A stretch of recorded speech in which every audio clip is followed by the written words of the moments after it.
آپ का नाम पूछ सकता हूँ? मैंने गाड़ी की मालिकन से पूछा। उसे मायूस करने और झिझक दूर करने को मैंने खुद ही बातचीत शुरू की थी। दोस्ताना अंदाज में बातचीत से उसका खौफ किसी हद तक दूर किया जा सकता था। मुनासिब नहीं था कि जब तक टैक्सी न मिलती वो बेचारी अजियत में मुब्तला रहती। ये भी मुमकिन था कि चलती गाड़ी से वो छलांग लगा देती या पुलिस वगैरह की जीप देखकर मदद को पुकारना शुरू कर देती। वो धीरे से बोली, डॉक्टर सुजाता मुखर्जी। मैंने अगला सवाल पूछा, किस चीज की डॉक्टर हैं? वो सादगी से बोली, इंसानों की। मैं बेख्तियार कहकहा लगाकर हंस पड़ा। वो झेमते हुए बोली, मेरा मतलब मेडिकल स्पेशलिस्ट हूँ। मैंने बज़ाहिर संजीदगी से कहा, आजकल तिब के शोबे ने बहुत तरक्की कर ली है, तो क्या कोई ऐसी दवाई भी इजाद हुई है जो किसी की यादों को बिल्कुल खत्म नहीं तो कम से कम मध्यम कर सके? उसके होंठों से हैरानी भरा जी निकला। मैंने वजाहत की, मुझे अपनी बीवी से बहुत मोहब्बत है और आजकल बहालत मजबूरी हमारे दरमियान आर्जी दूरी पैदा हो गई है। क्या कोई ऐसा तरीका है कि चंद माह के लिए उसे भुला सकूं? उसके लबों पर मध्यम सी मुस्कुराहट उभरी। यकीनन आपको माहिर नफ्सियात यानी साइकेट्रिस्ट की जरूरत है। मैंने मुंह बनाया।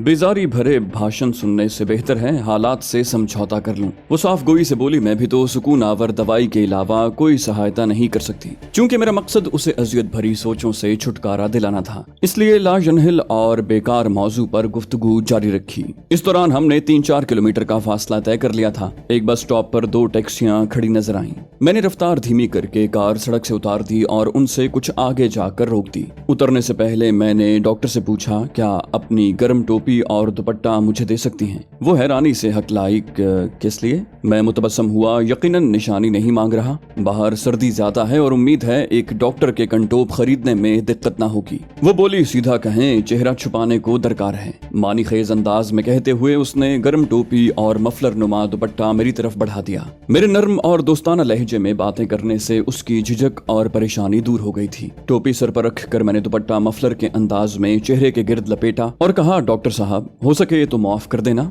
आपका कीमती वक्त लिया, बहुत बहुत शुक्रिया। अब टैक्सी नजर आ गई है तो आपको मजीद तंग करना नहीं बनता। मैंने उतरने को पर तोले। मेरे दरवाजा खोलने से पहले उसने आवाज दी, बात सुने। मैं हैरानी से मुड़ा। जी? कैबिन बत्ती बंद होने की वजह से उसका चेहरा वाज़े नजर नहीं आ रहा था। वो बोली, यादों से छुटकारे की दवा तो नहीं बनी, अलबत्ता खुद को मसरूफ रखने से वक्ती तौर पर अफाका जरूर हो जाता है। बिल्कुल ऐसे ही जैसे आपने मुसलसल बातों से न सिर्फ मेरा खौफ दूर किया बल्कि मुझे चोट लगने से भी महफूज रखा। और यकीनन ये दरियाफ्त आप खुद पर भी आजमा रहे होंगे। एक लम्हा तौक़ुफ़ करके उसने गहरा सांस लिया, फिर बोली, और आप बिल्कुल सही सोच रहे हैं। मैं दरवाजा खोलकर छलांग लगाने का फैसला तकरीबन कर चुकी थी। मैंने कहा, डॉक्टर साहब, मैंने बहालत मजबूरी आपको तकलीफ दी, वरना किसी अवामी खिदमतगार को जहमत देने का मैं सोच भी नहीं सकता। आपका औरत होना मुझे मजीद नादिम करने वाला था और बेशक मुझे खदशा था कहीं आप चलती कार से कूद न जाएं। उसे कुरेद हुई। बोली, मुझे नहीं लगता कोई दहशतगर्द इतना सुलझा हुआ और ख्याल रखने वाला हो सकता है। मीडिया झूठ बोल रहा है या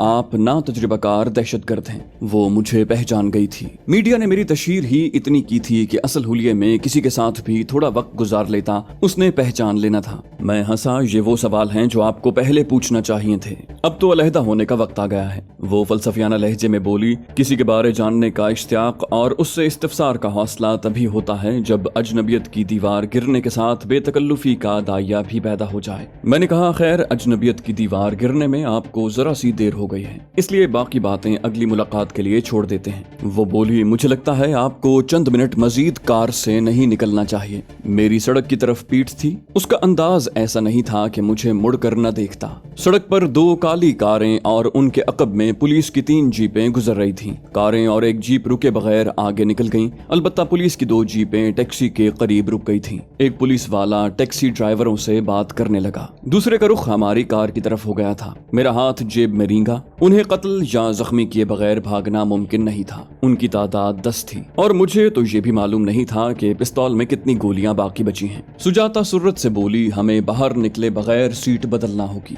सोचने का वक्त नहीं था। मैं फौरन डैशबोर्ड को पकड़कर दूसरी तरफ पहुंचा और वो नीचे से खिसक कर ड्राइविंग सीट पर आ गई। इस दौरान हमारे अजसाम का लम्हे भर को इत्तेसाल साल हुआ, लेकिन हालात की नज़ाकत दिमाग पर काबिज थी। पुलिस के रद्द अमल पर क्या करना था, इस बारे में बेहतर सुझाव नहीं सूझ रहा था। गालिब इम्कान यही था कि मेरी वर्जिश का दूसरा राउंड शुरू होने वाला था। पुलिस रॉ की मददगार बनी थी और यकीनन हंगामा शुरू होते ही वो उन्हें फौरन से पहले मुत्तला करते। दूसरी सीट पर मुंतकिल होते ही डॉक्टर सुजाता धीमे मगर तेज लहजे में बोली, तुम दिल के मरीज हो और हम एम्बुलेंस के लिए रुके हुए हैं। और वो अपनी जानिब का दरवाजा खोलकर नीचे उतर गई। उसका बाहर निकलना मेरे लिए नुकसानदेह था, क्योंकि मैं उसे यरगमाल बनाकर भाग सकता था। अब तो मुझसे दूर जाकर वो आसानी मुझे पकड़वा सकती थी। हमारी मुखबरी पर अच्छे खासे इनाम का वादा इंडिया सरकार ने कर रखा था, मगर अब तीर कमान से निकल चुका था। डॉक्टर सुजाता के रद्द अमल से पहले हरकत करना मुनासिब न होता। भगवान का शुक्र है आप आ गए, डॉक्टर सुजाता वारफ्तगी से कहते हुए 2 कदम भर कर सिपाही के करीब हुई।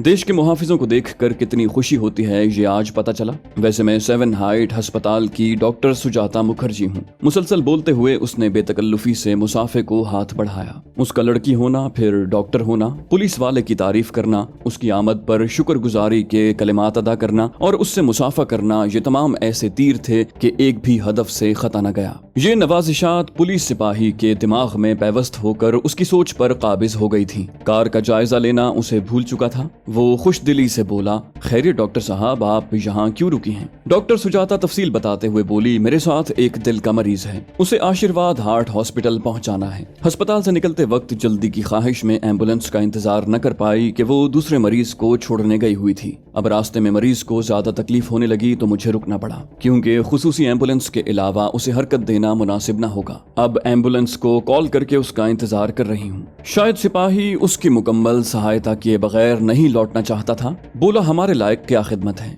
वो बोली, मैं बस इन टैक्सी ड्राइवरों से डरी हुई थी। आप तो जानते हैं अकेली लड़की के लिए ये कितने खतरनाक साबित हो सकते हैं। तभी आपको देखकर मुसर्रत हुई। उम्मीद है आप यहाँ घंटा आध जरूर रुकेंगे। सिपाही बोला, महाराज कितनी तफ्तीश बकाया है? यकीनन पुलिस वाले के साथियों को जल्दी थी। हम प्रेमी जोड़ों को तंग करने नहीं निकले। ये फजूलियात बाद में होती रहेंगी, फिलहाल निकलने की करो। वो माजरत खाना लहजे में बोला, डॉक्टर साहब माजरत, मगर हमारे पास रुकने का वक्त नहीं है। किसी मुजरिम का पीछा कर रहे हैं। अलबत्ता फिक्र न करो, मैं टैक्सी ड्राइवरों को तंबीह करके जाऊंगा। किसी में इतनी जुर्रत नहीं कि शरीफ डॉक्टर को छेड़ सके। सुजाता बोली, अपना मोबाइल फोन नंबर बताते जाओ ताकि मैं जरूरत पड़ने पर फोन कर सकूं। सुजाता अपने ड्रामे को हकीकत का रूप देने पर तुली हुई थी। करख्त लहजे में पुकारा गया, मुकेश के बच्चे, वक्त जाया न करो। अपने सीनियर को आ गया सर कहकर वो जल्दी जल्दी अपना मोबाइल फोन नंबर सुजाता को लिखवाने लगा। कॉल करके अपनी खैरियत से आगाह करती रहना, कोई परेशानी ना हो। फिर भी अपने साथियों की तरफ जाते हुए भी उसकी हिदायत जारी रही। उसके जीप में बैठने तक सुजाता वहीं खड़ी रही और फिर वापस कार में आ गई। मैं तहसीन आमेज लहजे में बोला, आप तो अच्छी खासी अदाकारा हैं। वो खुशदिली से बोली, मुंबई में हर लड़की पहले अदाकारा और फिर किसी और शोबे से ताल्लुक रखती है। हीरोइन बनने का शौक बचपन ही से हमारे दिमाग में कुल बुलाने लगता है। अलबत्ता कामयाबी खाल ही किसी के नसीब में लिखी होती है। मैं मुताज्जिब हुआ, MBBS डॉक्टर होकर आप एक घटिया पेशे को अफजल जान रही हैं। वो हसरत से बोली, कामयाबी की मेराज दौलत, शोहरत और इज्जत समझी जाती है। जिसे तीनों हासिल हो जाएं, उसकी खुशकिस्मती और बुलंदबख्ती में किसको शक हो सकता है? और हमारी फिल्म इंडस्ट्री के सितारों के सर पर इन तीनों देवियों का साया है। मैंने फजूल मौजू से जान छुड़ाई कि एक गैर मुस्लिम पर इस्लामी तालीमात ठूसना इतना भी आसान नहीं होता। मैंने कहा, आपको ढेर सारा धन्यवाद कहकर मुझे जाना होगा। वो मानी खेज लहजे में बोली, अगर रास्ते में दोबारा पुलिस से टकराव हो गया फिर? गो मैं कह सकता था कि इंडिया में गुज़श्ता चंद माह से मुझे पुलिस एजेंसियों और शुक्ला के कुत्तों से बचाने वाली डॉक्टर सुजाता नहीं थी, लेकिन ये बहुत सख्त अल्फाज थे और किसी ऐसे शख्स को जो खुलूस दिल से मेरे काम आ चुका हो, ये कहना सरासर ज्यादती थी। मैंने उसे जबरदस्ती बेआराम किया था, बल्कि खतरे में डाला था। उसकी वजह से पुलिस वालों से जान छूटी थी। जरा सी तारीफ या हौसला अफजाई से मेरी इज्जत में कमी ना आती। इनकिसारी से बोला, कोई और डॉक्टर सुजाता मिल जाएगी। इंडिया में काफी असल हीरो और हीरोइन से वास्ता पड़ चुका है। मेरी तारीफ ने उसे खुश करने की बजाय उदास कर दिया था। बोली, काश मैं सचमुच की हीरोइन होती, मगर हकीकत तो यह है कि मेरे पास खुद पर फख्र करने को कोई भी वजह मौजूद नहीं। अलबत्ता गहरा सांस लेते हुए उसने लम्हा भर तौक़ुफ़ किया और फिर बात बदलते हुए पेशकश की, कहाँ जाना है? चाहो तो मैं छोड़ आती हूँ। मैंने कहा, आपको जहमत होगी। मैंने रस्मी इनकार मुनासिब समझा कि पहले ही उसका काफी वक्त जाया कर चुका था। फिर कहा, और वैसे भी मेरा कोई ठिकाना नहीं है कि आप मुझे जल्दी से छोड़कर लौट आएंगी। उसने ख्याल जाहिर किया गोया आपका मकसद वक्ती तौर पर छुपने का ठिकाना ढूंढना है। मैंने इस बात में सर हिला दिया, ऐसा ही है। वो एतमाद से बोली, चंद दिन के लिए ठिकाना दे सकती हूँ।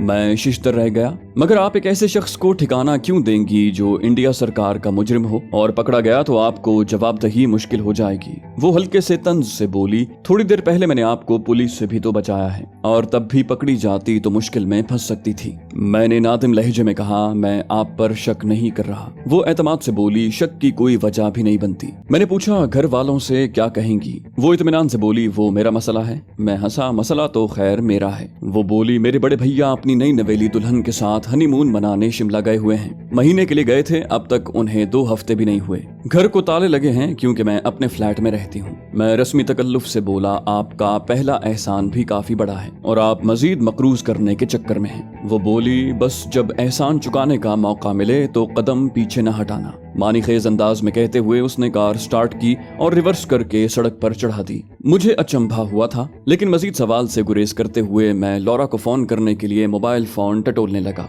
मोबाइल 3 हिस्सों की शक्ल में जेब से बाहर निकला। मोबाइल फोन अलग, बैटरी अलग और ढक्कन अलग। करण चावला से लड़ते वक्त ही इसकी ये हालत हुई थी, और उसके बाद मुझे मौका ही न मिल सका था कि लौरा को फोन करने का सोचता। इत्मीनान होते ही उसका ख्याल आया था। बैटरी जोड़कर ढक्कन बंद किया और बटन दबाने से मोबाइल फोन की स्क्रीन रोशन हो गई। लौरा का नंबर डायल करके फोन कान पर रख लिया। 2-3 घंटियों के बाद उसकी मोहतात हेलो उभरी। मैंने छूटते ही पूछा, कहाँ हो? वो सख्त तपी हुई थी, बोली, भाड़ में। मैं इत्मीनान से बोला, वहाँ तुम्हें मरने के बाद ठिकाना मिलेगा, फिलहाल कहाँ हो? वो रूहान सी हुई, कमीने आदमी, सुबह से जान सूली पर अटकी हुई है, कम से कम तसल्ली का एक पैगाम ही भेज देते। मैंने छेड़ा, कैप्टन झूठ ना बोलो, आधी रात तक तुम्हारे साथ था तो सुबह से कैसे जान सूली पर अटकी हुई है? वो चीखी, बकवास बंद करो, मैंने मुहावरतन कहा है। मैंने कहा, मेरे लिए परेशान होने वाली 2 घर में बैठी हैं, तुम्हें खून जलाने की जरूरत नहीं। वो चिढ़कर बोली, ठीक है तो उन्हें फोन करो, मेरा दिमाग क्यों खराब कर रहे हो? मैंने कहा, तफसीलात सुनने के बाद बकबक कर लेना, फिलहाल ये बताओ महफूज ठिकाना मिला या नहीं? वो जले कटे लहजे में बोली, तुम्हारी लाडली को बेहोशी का टीका ठोक कर एक अस्पताल की पार्किंग में बैठी हुई हूँ। कई बार तुम्हें फोन की कोशिश की मगर नंबर बंद जा रहा था। अब मेरी समझ में कुछ नहीं आ रहा था कि क्या करूं। तुमने कुछ बताया भी तो नहीं था। मैं तानाजन हुआ, सीनियर तुम हो या मैं? वो धमकी आमेज लहजे में बोली, राजा, अफगानिस्तान में तुम्हें जितनी गालियां बकी थी सारी याद हैं, मुझे दोहराने पर मजबूर न करो। मैं खिलखिलाकर हंसा। अच्छा, गुस्सा थूको और पार्किंग से बाहर आओ, मैं तुम्हें जगह बताता हूँ। उसे होल्ड पर रख कर मैं सुजाता की तरफ मुतवज्जे हुआ। डॉक्टर साहब, अपनी साथी को कहाँ बुलाऊं? वो बोली, उसे कहो हिंद नगर में पहुंचे। मैंने फोन पर कहा, हिंद नगर पहुंचो। वो बेबसी से बोली, मुझे समतों का इदराक हो रहा है, ना किसी की बोली समझ में आ रही है। डरती हूँ किसी को अंग्रेजी में मुखातिब किया तो पहचानी जाऊंगी। मैंने पूछा, तुम कहाँ हो? उसने अस्पताल का नाम बताया। बोली, DNA हॉस्पिटल। मैंने डॉक्टर सुजाता को बता दिया। सुजाता ने तफसील से समझाया। उसे कहो अस्पताल की शुमाली जानिब मौजूद सड़क पर चढ़े और मगरिब को मुड़ जाए। ये दोहरी सड़क आगे वेस्टर्न एक्सप्रेस हाईवे से मिल जाएगी। ये वेस्टर्न हाईवे पर जुनूब की जानिब मुड़ जाए। रास्ते में साइन बोर्ड पड़ती रहे। तकरीबन 2.5-3 किलोमीटर आगे सड़क के मगरबी जानिब हिंद नगर आता है, बल्कि OU फ्लैगशिप होटल के करीब मगरिब को मुड़ जाए, आगे हिंद नगर का इलाका है। मेरे बताने पर लौरा तसल्ली से बोली, ठीक है। मैंने कहा, वहां पहुंचते ही इत्तला करना। उसे जरूरी हिदायत देकर मैंने राब्ता मुनक़ता कर दिया। सुजाता तहसीन आमेज लहजे में बोली, खासे तालीम याफ्ता लगते हैं। मैं तानाजन हुआ। अंग्रेजी बोलना आला तालीम याफ्ता होने की अलामत है तो आप बिल्कुल ठीक कह रही हैं। वो वसूख से बोली, हमारे यहाँ तो तालीम याफ्ता अफराद ही अंग्रेजी बोलते हैं, और सच कहूँ तो जिस रवानी से आप बात कर रहे थे शायद मैं भी ना कर पाऊँ। मैं मुंह बनाते हुए बोला, हमारे यहाँ जो आदमी वीजा लगवा कर किसी यूरोपीय मुल्क पहुंच जाए और वहाँ बेशक बैरा, खाकरो, बावर्ची या टैक्सी ड्राइवर वगैरह बनकर मौश कमाए, वापसी पर बहुत अच्छी अंग्रेजी बोलता है। वो खिलखिलाई, तो आप यूरोप में बैरागिरी करते रहे हैं, टैक्सी चलाई है या शेफ रहे हो? मैंने वजाहत की, मेरे कहने का मकसद है कि अंग्रेजी फकत एक जबान है और इसका आला तालीम और जहानत से कोई ताल्लुक नहीं है। उसने हल्की सी खफगी जाहिर की। अगर अपने बारे कुछ नहीं बताना चाहते तो आपकी मर्जी। उसकी कुरेद फौरन मेरी सोच को ममता दीदी की तरफ ले गई। वो भी मुझे हमदर्द बनकर टकराई थी। अगर एजेंसी की कार में सचमुच आला निशानदही लगा था तो डॉक्टर सुजाता का मुझसे टकराना इत्तेफाक की बजाय सोचा समझा मंसूबा हो सकता था। लेकिन फिर ख्याल आया कि उसका सामने आना ये लाजिम तो नहीं करता कि मैं अपनी कार छोड़कर उसे रोकूंगा। और फिर जिन हालात में मैं करण चावला से जान छुड़ाकर भागा था, उसके बाद बाद ऐसा सोचना ही हिमाकत थी। मुझे खामोश पाकर उसने भी चुप साध ली। लगा कि वो खफा हो गई है। मैंने मुस्कुराते हुए कहा, डॉक्टर साहब, मेरे बारे में आपका मीडिया बड़ी तफसील से सब कुछ बता चुका है, बल्कि रोजाना नई से नई खबर चला देता है। वो तुर्की बतुर्की बोली, तो आप तस्लीम करते हैं कि मीडिया दुरुस्त कह रहा है ताकि मैं कार थाने की तरफ मोड़ सकूं। मैं जल्दी से बोला, आपकी मेहरबानी। वो खिलखिलाती। मुख्तलिफ सड़कों से गुजरते मोड़ काटते हम जब मतलूबा कॉलोनी में पहुंचे तो सुबह की अजान हो रही थी। सारी रात हंगामे की नजर हो गई थी। खुशकिस्मती से लौरा हमसे पहले वहां पहुंची हुई थी। सुजाता से रहनुमाई लेकर मैंने उसे एक मखसूस जगह रुकने को कहा। करीब पहुंचने पर मैंने कार से हाथ निकाल कर लहराया और वो हमारे पीछे चल पड़ी। उसने एक छोटे मगर खूबसूरत से मकान के सामने कार रोक दी। डैशबोर्ड से चाबियों का गुच्छा निकाल कर उसने दरवाजा खोला और लौरा को कार अंदर लाने का इशारा किया। गैराज में सिर्फ एक कार खड़ी करने की जगह थी। डॉक्टर सुजाता मेरे करीब आई, चाबियां मुझे पकड़ाते हुए कहने लगी, ये तमाम कमरों की चाबियां हैं। दरवाजा अंदर से कुफल कर देना, कोशिश करना कोई आवाज वगैरह पैदा ना हो। दस्तक वगैरह के जवाब में भी दरवाजा न खोलना। मुझे कोई मसला ना होगा क्योंकि मेरे पास चाबियों का दूसरा सेट मौजूद है और अपना मोबाइल फोन नंबर भी दे दें ताकि मैं आते वक्त फोन कर दिया करूंगी। मैंने कहा, आप वापस जा रही हैं। मुझे उसका लौटना अच्छा न लगा। गो उसका रवैया देख कर एतबार न करने की कोई खास वजह नजर नहीं आ रही थी, फिर भी मेरा दिल मुतमईन नहीं हो पा रहा था। वो एतमाद से बोली, 5 लाख इतनी बड़ी रकम नहीं है कि मुझे लुभा कर धोखा दही पर मायल कर सके। हमारे मुताल्लिक इत्तला देने पर 5 लाख इनाम का वादा किया गया था। मैंने बात बनाई, नहीं, मेरा मतलब था हम अकेले यहाँ कैसे रहेंगे। वो साफ गोई से बोली, मुझे भी आपसे लालच है। इतनी सती सावित्री नहीं हूँ कि एक दहशतगर्द को न सिर्फ पुलिस से बचाने की तगोदा करूं बल्कि उसे ठिकाना भी मुहैया करूं। मैंने झूठे वादे से गुरेज किया और कहा, मुझे नहीं लगता कि आपके किसी काम आ सकूंगा। वो बोली, मेरी कहानी सुनकर इनकार करेंगे तो इसरार नहीं करूंगी। बाकी खाने पकाने की अशिया घर में मौजूद होंगी। मजीद कुछ जरूरत हो तो घंटी कर देना। अब इजाजत दो, दोपहर या रात को मुलाकात होगी। ये कहते हुए उसने अपना मुलाकाती कार्ड मेरी जानिब बढ़ा दिया। कार्ड लेकर मैंने उसे अपना मोबाइल नंबर लिखवाया और दरवाजे की तरफ बढ़ा। मजीद तकरार करना मुनासिब नहीं था। लौरा कार के साथ ही खड़ी थी। दाखिली दरवाजा बंद करके मैं उसके करीब हुआ। वो बेसब्री से मुस्तफसिर हुई, ये कौन थी?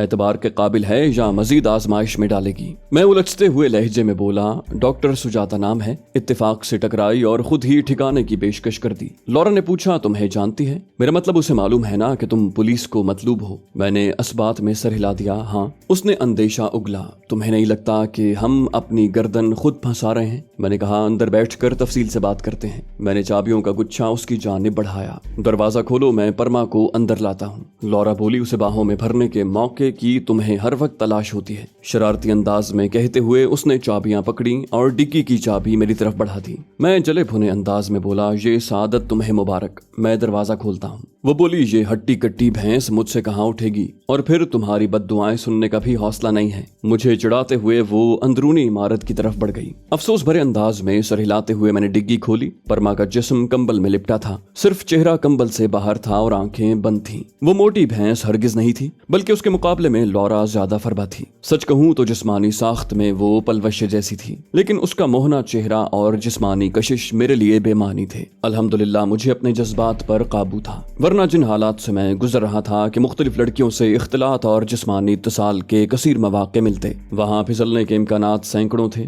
लेकिन मैंने कभी आंखों या हाथों को सस्तेपन की इजाजत न दी। बिलाशुबा कार मजल्लत में गिरने को कई दलाइल, बुरहान और बहाने मिल जाते हैं। परमा मशरकी लड़की सही, लौरा तो यूरोपियन थी। उनकी तहजीब और सकाफत में गर्लफ्रेंड और बॉयफ्रेंड को वही दर्जा हासिल है जो हमारे यहाँ मियाँ बीवी का होता है। और खैर से अब तो पाकीज़ा, मुकद्दस और उम्दा रिश्ता पाको हिंद में भी शुरू हो गया है। ऊंचे तबके के लिबरल अफराद के यहाँ गर्लफ्रेंड बॉयफ्रेंड की इस्तिलाह इतनी आम बल्कि जरूरी हो चुकी है कि रोजमर्रा लगती है। टिकटॉक, लाइकी जैसी हयासोज और बेबाक एप्स ने बड़े पैमाने पर इस बोलो बरास को आला और अरफा दोस्ती का मकाम अता किया हुआ है। और ऐसा ही चलता रहा तो जल्द ही वो वक्त आने वाला है जब निकाह निरा बोझ और फालतू की जिम्मेदारी लगेगी। जब एक अहम जिस्मानी जरूरत बगैर पाबंदियों में जकड़े पूरी हो रही हो तो कोई बेवकूफ है जो हथकड़ियां पहनने पर तैयार हो। और जब मशरिक में इस बेहयाई के फरोख की इतनी कोशिश की जा रही है तो मगरिब में क्या हाल होगा, जहां गैर मर्द से जिस्मानी ताल्लुकात तब तक गलत और नाजायज समझे जाते हैं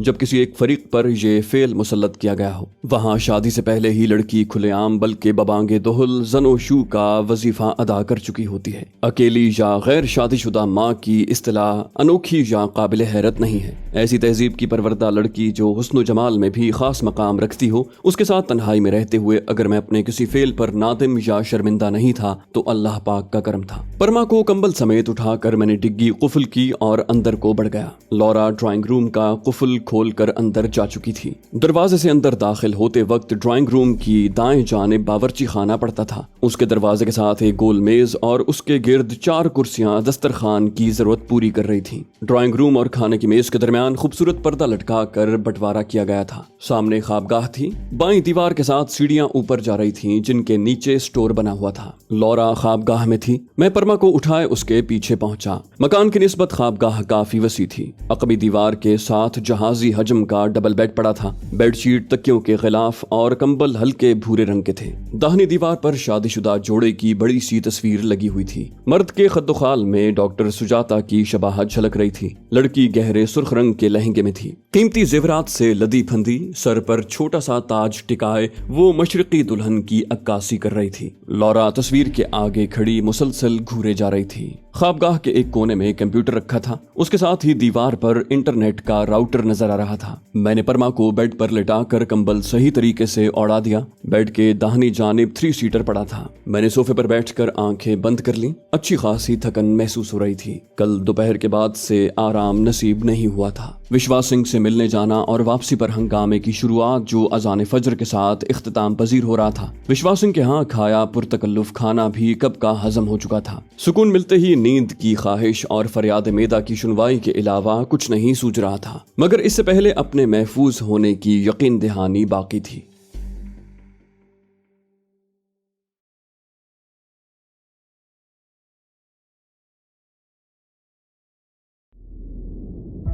دوستو امید کرتے ہیں آپ کو ہماری ویڈیو پسند آئی ہوگی۔ اگر آپ اسلامی اور تاریخی شخصیات پر مبنی کہانیاں سننا چاہتے ہیں تو ہمارے دوسرے چینل داستان کو سبسکرائب کیجیے اور کامنٹ سیکشن میں ہمیں بتائیے کہ آپ کون سی تاریخی اور اسلامی کہانیاں سننا چاہتے ہیں۔ جانے سے پہلے ویڈیو کو لائک کر دیجیے۔ انشاءاللہ اگلی قسط میں آپ سے ملاقات ہوگی۔ تب تک اللہ حافظ۔